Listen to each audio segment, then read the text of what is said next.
আগামীকালের দৈনিক রাশিফল নিয়ে বিস্তারিত আলোচনা করব ১২টি রাশির ভালো এবং মন্দ নিয়ে। এটা অতি পরিচিত প্রোগ্রাম। প্রত্যেকটা দিন আমি দৈনিক রাশিফল নিয়ে আলোচনা করি আপনাদের অ্যালার্ট করার জন্য। আগামীকাল ২৮শে আগস্ট বৃহস্পতিবার, পঞ্চমী তিথি, চিত্রা নক্ষত্র ও শুক্র যোগ ও জন্মরাশি তুলা। এবার ১২টি রাশিকে নিয়ে বিস্তারিত আলোচনা করব। কোন কোন দিক থেকে অনেক শুভ, কোন কোন দিক থেকে সতর্ক থাকতে হবে, সবটাই আমি বলবো এবং বোঝানোর চেষ্টা করব। ১২টি রাশির এক একটা রাশি ধরে ধরে বলবো, কারণ প্রত্যেকের কখনোই ভালো থাকতে পারে না, আবার খারাপ থাকতেও পারে না। ভালো থাকবে, খারাপও থাকবে, সেটাই আমি বোঝানোর চেষ্টা করব। এবং আগামীকাল দিনটি অত্যন্ত শুভ, কারণ অষ্টনাগ পূজা আমরা মনসা পূজা বলে থাকি এবং মা লক্ষ্মী পূজা। তাই এই দিনটি অবশ্যই কিছু রাশির জাতক জাতিকাদের তো ভাগ্য বদলাবেই, আর কিছু রাশির জাতক জাতিকাদের অনেকটাই সতর্ক থাকতে হবে। আলোচনা থাকবে, আলোচনা করব। তার আগে আমার সাথে কিভাবে যোগাযোগ করবেন সেই বিষয়টা একটু বলে নিই। নমস্কার, জয় মা কামাখ্যা, জয় মা তারা। যারা ভীষণভাবে দুশ্চিন্তায় ভুগছেন, টেনশন করছেন, নানাভাবে আপনি জড়িয়ে পড়েছেন, বাস্তু খারাপ হতে পারে, অবৈধ প্রেম সম্পর্ক হতে পারে, আপনার বাড়ির সন্তান বা আপনার স্বামী নেশাগ্রস্ত হওয়ার কারণে হতে পারে, বা আপনার স্ত্রী বা আপনার স্বামী পরকীয়ায় লিপ্ত, সে কারণে হতে পারে। যে কোনোভাবেই হোক না কেন, আপনি একটা মানসিক রোগীর মতো হয়ে গেছেন। নানা দিক থেকে আপনাকে চেপে ধরেছে। ঋণ, ধার, অশান্তি, রোগ, শোক। কি করবেন, কোথায় যাবেন বুঝতে পারছেন না। আর আমাদের চারপাশে কিন্তু বহু অ্যাস্ট্রোলজার বলুন, তন্ত্রসাধক বলুন, সব ভেকদারি বসে আছে আপনাকে লুফে নেওয়ার জন্য। আর সেখানে গিয়েই আপনারা ব্যর্থ হচ্ছেন।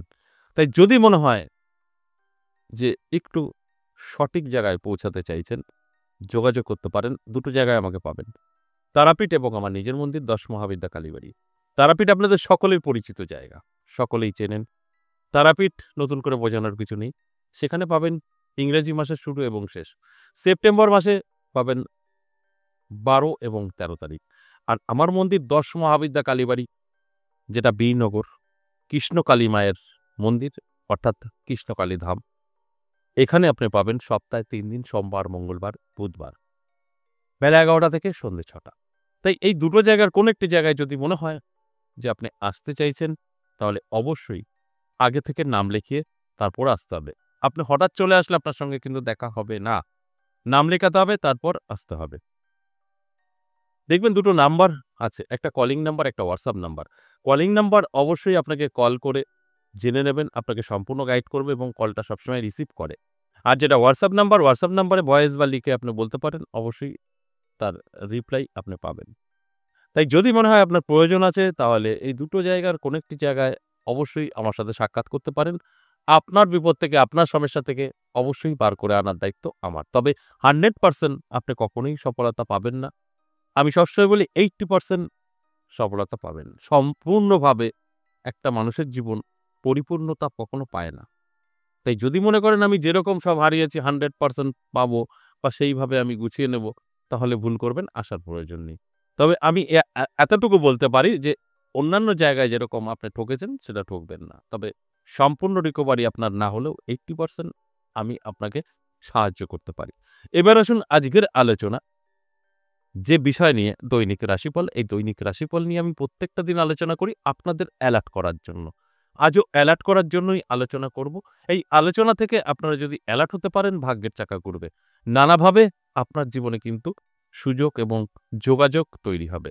আর সেই জায়গা থেকেই আপনার জীবনের পরিবর্তন কিন্তু করতে পারে। যদি আপনি জানতে পারেন আপনার শুভ কিছু অপেক্ষা করছে, সেইভাবে চলতে পারবেন। আপনি যদি জানতে পারেন আপনার অশুভ কোথাও গিয়ে বিপদ হতে পারে, সেখানে যাবেন না, তাহলেই তো আপনি সেফ থাকবেন।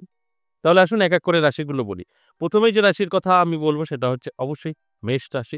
মেষ রাশির জাতক জাতিকাদের খুব একটা ভালো সময় যাবে না। নানাভাবে কিন্তু আপনি বিপদে পড়তে পারেন, কারণ সময়টা আপনার জন্য অত্যন্ত খারাপ। তাই আগামীকাল সতর্কভাবে চলার চেষ্টা করুন। তা না হলে আপনার ছোটখাটো কোনো সমস্যা আপনার ফেস করতে হতে পারে। এরপর বৃষ রাশি। বৃষ রাশির ক্ষেত্রেও কিন্তু বলব আপনারও দিনটা কিন্তু খুব একটা ভালো যাবে না। তবে আর্থিক দিক থেকে আপনি ভালো থাকবেন, সচ্ছলতা থাকবেন, কিন্তু সেইভাবে খরচও করে ফেলবেন। কোনো বিপদ, কোনো অ্যাক্সিডেন্ট, কোনো আপনার ফ্যামিলি মেম্বার অসুস্থ হওয়ার কারণে সেই অর্থটা কিন্তু বেরিয়েও যেতে পারে। তাই অবশ্যই আমি বলব অ্যালার্ট থাকুন, চোখ কান খোলা রাখুন। দেখবেন আমি যে কথাগুলো বলছি সেগুলো আপনি সবটাই কন্ট্রোল করতে পারবেন। এরপর মিথুন রাশি। মিথুন রাশির জাতক-জাতিকাদের সময়টা ভালো। অত্যন্ত শুভ সময়। এই সময় আপনি যদি সঠিকভাবে আপনার জীবনে এপ্লাই করতে পারেন, ভাগ্যের চাকা ঘুরবে। কারণ সময়টা আপনার অতি শুভ। আর এই শুভ সময় আমি সবসময় বলি শুভ কাজে লিপ্ত থাকতে হয়। তবেই তো তার বেনিফিট আপনি পাবেন। শুভ কাজে যদি আপনি লিপ্ত থাকেন, আপনার জীবনের পরিবর্তন কিন্তু ঘটবে। তাই আমি বলব চোখ কান খোলা রাখুন, অ্যালার্ট থাকুন। যদি কখনো সুযোগ সুবিধা আপনার জীবনে আসে, সেটাকে অবশ্যই গ্রহণ করার চেষ্টা করুন। এরপর কর্কট রাশি। কর্কট রাশির জাতক-জাতিকাদের কিন্তু শুভ সময়। প্রাপ্তি যোগ তৈরি হয়েছে। নানা দিক থেকে অর্থ আপনার কাছে এসে ধরা দিতে পারে। নানা দিক থেকে আপনার কিন্তু কেউ না কেউ সাহায্য করতে পারে। যে সাহায্য বা যে আর্থিক উন্নতিতে আপনার ভাগ্য বদলাতে পারে। তাই আমি বলব অবশ্যই অ্যালার্ট থাকুন, চোখ কান খোলা রাখুন। যেখানে যেটা করণীয় সেগুলো করার চেষ্টা করুন। আপনার জীবনের পরিবর্তন অবশ্যই ঘটবে। এরপর সিংহ রাশি। সিংহ রাশির জাতক-জাতিকাদের ক্ষেত্রেও কিন্তু আমি বলব অ্যালার্ট থাকুন, চোখ কান খোলা রাখুন, পরিশ্রম করুন, চেষ্টা করুন, ধনবান হতে পারবেন। কারণ আপনার সময়টা অত্যন্ত শুভ। আর এই শুভ সময় যদি আমরা শুভ কাজে ব্যস্ত থাকতে পারি, আমাদের বেনিফিট 100%। আর যদি মনে হয় যে না, যা হবে, হবে, দেখে নেব, বুঝে নেব, তাহলে কিন্তু আপনি অনেকটাই পিছিয়ে থাকবেন। তাই আমি প্রত্যেকটা দিন আপনাদের অ্যালার্ট করার চেষ্টা করি যে আপনার রাশির জন্য সময়টা ভালো। আর এই ভালো সময়টা ভালো কাজে ব্যস্ত থাকাটাই তো প্রয়োজন। সেখান থেকে কিন্তু আপনার বেনিফিট আর বেনিফিটই আসবে। তাই অ্যালার্ট থাকুন, চোখ কান খোলা রাখুন। কন্যা রাশির ক্ষেত্রে বলব সাবধান থাকুন। কন্যা রাশির জাতক-জাতিকাদের কিন্তু খুব একটা ভালো নয়। উটকো ঝামেলা, অশান্তি আপনারই বন্ধু এবং বান্ধবীর সাথে হতে পারে এবং আপনার সম্পর্ক নষ্ট হতে পারে। বিবাহিত জীবন প্রবলেম হতে পারে এবং লাভ রিলেশনেও সমস্যা তৈরি হতে পারে। তাই অ্যালার্ট থাকার অবশ্যই আমি অনুরোধ করব। আর এই আলোচনাগুলো শুনে যদি সেইভাবে চলতে পারেন তাহলে এগুলো কিন্তু ঘটবে না। যে কথাটা আমি সবার আগে বলি যে আমি যদি জানতে পারি আমার সামনে বিপদ, আমি সেই রাস্তায় যাব না বা নিজেকে গুটিয়ে নেব, সেফ থাকব। তাই অবশ্যই আমি যে কথাগুলো বলছি আপনি চাইলে এগুলো আটকাতে পারবেন। তাই অ্যালার্ট থাকার জন্যই এই আলোচনা। এরপর তুলা রাশি। তুলা রাশির জাতক-জাতিকাদের যথেষ্ট শুভ সময় থাকবে। নানা দিক থেকে কিন্তু প্রাপ্তি ঘটবে এবং আপনার বহু আটকে থাকা কাজ ক্লিয়ার হবে। যে কাজগুলো বহুদিন ধরে আটকে ছিল, সেগুলো দেখবেন ক্লিয়ার আপনার সামনে পরিষ্কার হয়ে গেছে। আর এই আলোচনা থেকে আপনি অনেক কিছু শিখতে পারবেন, অনেক কিছু জানতে পারবেন। যে কারণে আমার এই আলোচনা অ্যালার্ট করার জন্য। প্রত্যেকটা দিন বলি অ্যালার্ট করার জন্য। কেন অ্যালার্ট? কিসের অ্যালার্ট? আপনাকে জানানো যে আপনার এই ঘটতে চলেছে। সেইভাবে চললে আপনি তো অবশ্যই তার বেনিফিট পাবেনই পাবেন। তাই অবশ্যই চোখ কান খোলা রাখুন, অ্যালার্ট থাকুন। আপনার জন্য দিনটি শুভ। বৃশ্চিক রাশি, সাবধান থাকতে হবে। বৃশ্চিক রাশির জাতক-জাতিকাদের আমি বলব, অনেকটাই সতর্ক থাকুন। তা না হলে বিপদ হতে পারে। কোন দিক থেকে? অবশ্যই আপনার ব্যবসা সংক্রান্ত বিষয়ে সতর্ক থাকতে হবে।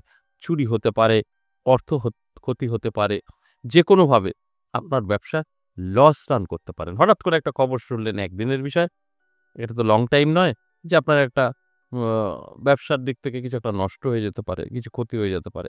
কিছুটা চাপ আপনার আসতে পারে। তাই অ্যালার্ট থাকুন, দেখবেন আটকাতে পারবেন। এটা সম্ভব। এরপর ধনুরাশি। ধনুরাশির জাতক-জাতিকাদের কিন্তু আমি বলব যথেষ্ট শুভ সময় থাকবে। নানা দিক থেকে সুযোগ সুবিধা আপনি পাবেন। আপনার অনেক জনপ্রিয়তা বৃদ্ধি পাবে। আপনার অনেক জায়গা থেকে সুনাম বৃদ্ধি পাবে, যেখান থেকে আপনার জীবনের অনেকটা এগিয়ে যাওয়ার সম্ভাবনা থাকবে। তাই অ্যালার্ট থাকুন, চোখ কান খোলা রাখুন, যথেষ্ট ভালো থাকছে। মকর রাশি, প্রাপ্তিযোগ। আপনার কোনো না কোনো দিক থেকে কিন্তু প্রাপ্তি ঘটবে, অর্থ আসবে, এতে কোনো সন্দেহ নেই। তাই অ্যালার্ট থাকুন, চোখ কান খোলা রাখুন, পরিশ্রম চেষ্টা অবশ্যই আপনার করতে হবে। তবে গিয়ে আমার এই আলোচনাগুলো আপনি মিলিয়ে নিতে পারবেন। এরপর কুম্ভ রাশি। কুম্ভ রাশির জাতক-জাতিকাদের বলব সাবধান থাকুন। আপনার দিনটি কিন্তু খুব ভালো নয়। কোন দিক থেকে? আপনার স্বাস্থ্য আপনার সাথ দেবে না। স্বাস্থ্য খারাপ থাকবে। কোনো না কোনো দিক থেকে আপনি কিন্তু অসুস্থ হয়ে পড়বেন। তাই শরীরের যত্ন নিন, রিচ খাবার থেকে দূরে থাকুন। অনেকটাই ভালো থাকবেন। সর্বশেষ মীন রাশি, শুভ। মীন রাশির জাতক-জাতিকাদের ইনকাম বৃদ্ধি পাবে। শত্রুতা যারা করত আপনার মিত্রতা হবে। শত্রু ভুলে যাবে। শত্রুতা করা এটা অবশ্যই একটা বড় পাওয়া। এবং সাংসারিক জীবনে সুখ-শান্তি বজায় থাকবে। দাম্পত্য পারিবারিক সুখ-শান্তি যথেষ্ট পজিটিভ থাকবে। আপনি যদি বিবাহিত হয়ে থাকেন, বিবাহিতদের জন্য অত্যন্ত শুভ। তাই আমি বলব অ্যালার্ট থাকুন, চোখ কান খোলা রাখুন, সঠিকভাবে চলার চেষ্টা করুন। আপনার ভাগ্য অবশ্যই আপনার হাতে থাকবে। আশা করি বুঝতে পেরেছেন। আজ এ পর্যন্তই, আবারও আসবো নেক্সট ভিডিও নিয়ে। ততক্ষণ ভালো থাকুন। নমস্কার।